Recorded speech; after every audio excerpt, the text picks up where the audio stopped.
The Rebel Capitalist Show. On the questions I get on my live streams, it's just, I think the biggest mistake that people make, where it seems like for whatever reason, we as human beings are hardwired to try to first and foremost predict the price direction. Mm-hmm. So, George, should I buy real estate right now? Is the housing market going up or down? Should I buy gold right now? Is gold price going up or down? Is this price going up or down? And I always say, first of all, just forget that question because it's unknowable. It's completely unknowable. The only thing that we truly know is it cheap or is it expensive? And if it's cheap, then buy it regardless of what direction you think the price is going. And if it's expensive, go ahead and sell it, regardless of whether you think it's going to double or triple or quadruple from here. But that is almost impossible for the retail investor to get themselves in that mindset. Have you noticed that? And what are some tips that you can give us to make sure that we're, thinking about things properly? I absolutely have noticed it.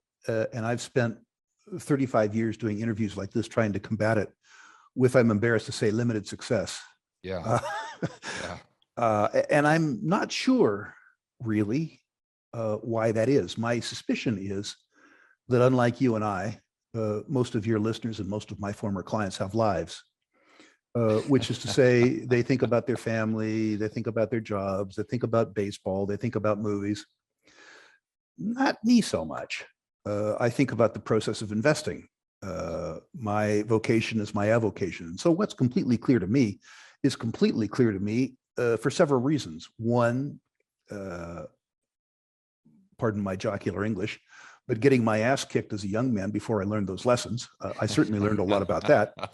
And then being responsible for both mine and other people's money for a very long period of time. In other words, I've been involved in the process. Many of your listeners, were more intellectually involved in the World Series than they might have been involved in their investment portfolio.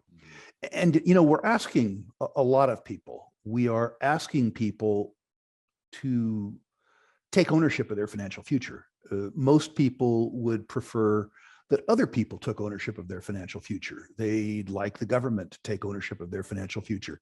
They'd like you or me to take ownership of their financial future, as opposed to being responsible for their own success or failure, which is too bad.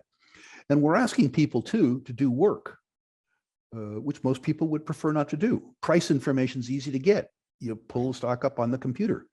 Developing an opinion of value requires a lot of work. And people would prefer to think after a 40-year bull market that, to quote Doug Casey, you got a hunch and you bet a bunch. That has a happy ending, an unhappy ending, pardon me, when it doesn't work. Right. I hope I've answered that question. The third thing I want to say to people, and this is really hard to get across to our crowd, George, the so-called hard money crowd, that's the need for liquidity. When I tell people that their purchasing power in dollar-denominated savings assets is declining by 8.5%, but they have to maintain dollar liquidity, they look at me and say, what? You've been consuming too much bourbon or something? But the truth is that the negative interest yield that you suffer is an option premium to have the tools and hopefully the confidence to take advantage of periodic illiquidity when other people in the market can't take advantage of it. I have now for 35 years, through thick markets and thin, been extremely, extremely liquid. Yes, there has been a cost to that, particularly a cost now with negative real interest rates impacting my savings like everybody else's. But I have an idea in the next 2 or 3 years, some way, some shape, some form, that liquidity is going to come in really handy to me, George. And I would urge your listeners to, in addition to developing study discipline, to develop financial discipline around savings and liquidity too. Yes. So basically paying for an insurance premium is what you're doing. Yep. And you know what's interesting, Doug, and I've been thinking about this a lot lately. It is true that you've got a negative carry on your cash position, but only if your expenses are denominated in dollars, right? If you're a Japanese pension fund, I want you to, if you could tell that story about the big pension fund manager that you talked to and why he owns the long end of the treasury curve. But if if the value of the yen is depreciating and you think it's going to continue to go down, you don't care that the CPI, headline CPI in the United States is 8.5%. You could care less because your expenses are denominated in yen and those dollars are appreciating in value against the goods and services that you need to buy. So it's a completely different dynamic if your expenses are not denominated in dollars. I will tell a story, but I'll tell you an interesting thought experiment that I've been doing now for about 5 years, which is to say that I calculate my own balance sheet and my own income statement in gold grams as well as in dollars.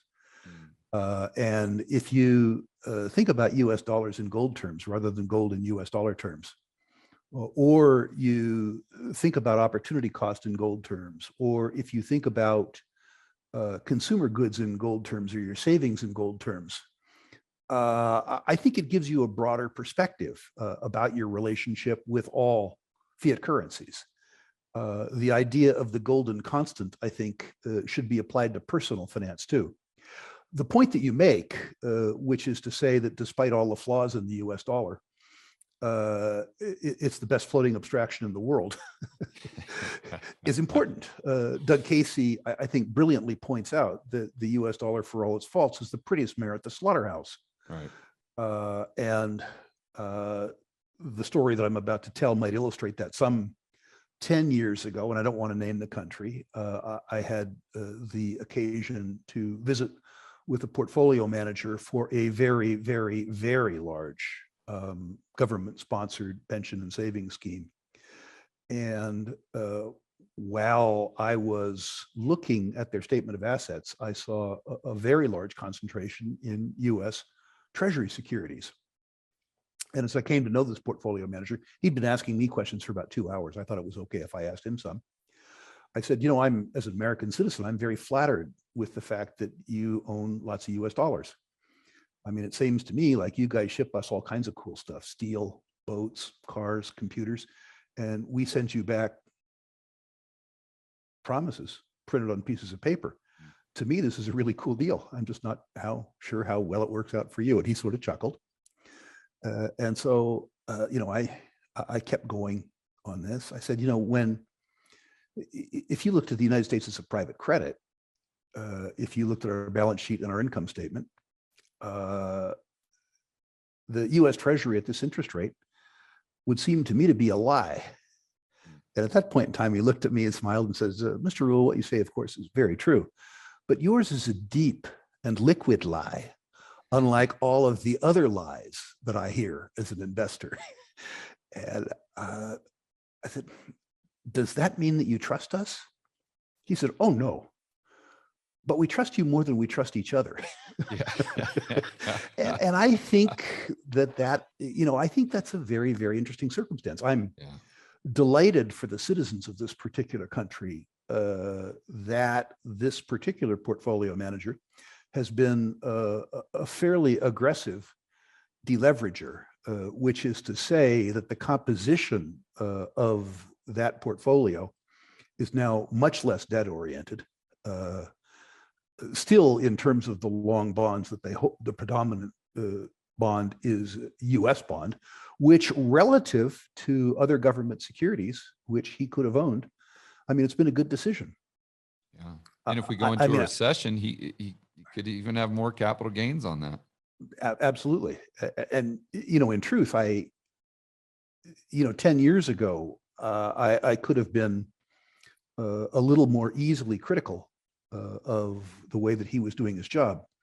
We have a circumstance now, and the gold investors in your audience should listen particularly carefully to this. We have a circumstance now where the largest investors in the world are stuck between a rock and a hard place. They've been through 40 years of declining interest rates and benign economic climate. The consequence of that is that the accepted norm is to have 60% of the corpus of your portfolio in equities and 40% in debt. And this 40% debt component has behaved marvelously well for 40 years. I mean, spectacularly well. The idea that you can get good capital gains on income instruments is just as good as it could possibly get for you. But that party's come to a halt. Negative real interest rates on long-term debt issuances basically means that having 40% of your portfolio in instruments dated 10 years or longer guarantees that you can't fulfill your pension obligations. In other words, the standard investment allocation absolutely positively guarantees that you will not be able to fulfill your obligations to your pensioners, as an example, unless the interest rate falls, unless the rate of inflation falls really, really, really substantially, which I don't think is going to happen. And I believe that we are in the cusp of massive disintermediation in long-term debt instruments from the biggest institutional investors in the world. And I'm not saying that all of that money, that 40% of every big portfolio is going to flow into gold.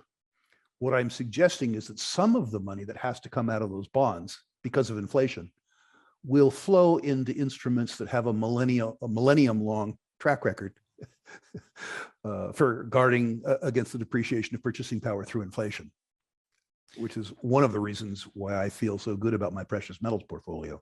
And I think it's a matter of government policy and timing as well. I think people need to understand that, both of us are very long term. I think I heard you say the other day you're about 5 years. I'd probably even go longer than that. But if people are looking at 3 months, 6 months, they've got to factor that into the equation. So that goes back to, I think, the strategy of having this long-term view on XYZ asset, but then taking advantage of those short-term fluctuations and volatility by having that cash position. I agree with you completely. I think that every investor needs to have both a tactical and a strategic sense. I know that I was probably 29 years old when that realization came to me. And when that realization came to me, I almost instantly became a better investor. Yeah. A different part of cash, frankly, George, is that it simply enhances my sense of well-being. It helps me sleep. And at age 69, I like my sleep. The essence of wealth is enhancing your sense of well-being. And cash does that for me. I should also say that I consider personally gold and silver bullion to be cash, albeit volatile cash. So when I look at my liquidity package personally includes, of course, US dollars and some other foreign currency holdings. But it also, that bucket also, for me personally, includes my bullion. Yeah.